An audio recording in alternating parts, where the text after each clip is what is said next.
నమస్తే అండి. జుట్టుకి చాలా సమస్యలు ఉంటాయి.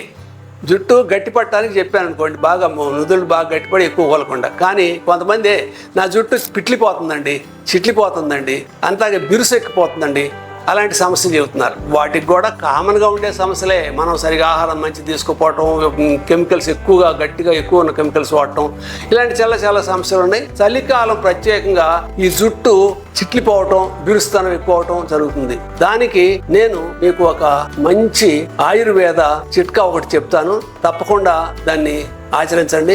రేగు ఆకులు ప్రతి చోట దొరుకుతుందండి, అందరూ తెలిసింది. రేగు చెట్టు తెలుసు, చిన్న కాయలు ఉంటాయి, రేగాకులు. ఆ రేగాకులు తీసుకొచ్చి రసం తీసేసి, రసం కుదులకు బాగా పట్టించేసి, తలకంతా కూడా వెంట్రుకలు కూడా పట్టించండి.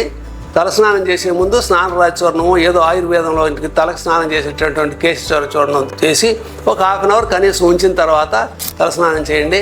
జుట్టు పెట్టడం, చిట్లటం, బిరుసు ఎక్కటం ఇవన్నీ కూడా నివారణ అవుతాయి. సమస్య తీవ్రతరంగా ఉండి మీకు రిలీఫ్ పెద్దగా రాకపోతే చదువుకున్న ఆయుర్వేద వైద్య, క్వాలిఫైడ్ ఆయుర్వేద వైద్య సంప్రదించండి, లేదా మమ్మల్ని సంప్రదించండి. మీకు పూర్తి నివారణ కలిగి మీ జుట్టు ఆరోగ్యంగా ఉండటానికి, పెట్టకుండా మీరు శక్తివంతంగా అవడానికి మేము సహాయ సహకారాలు అందించగలము. నమస్తే.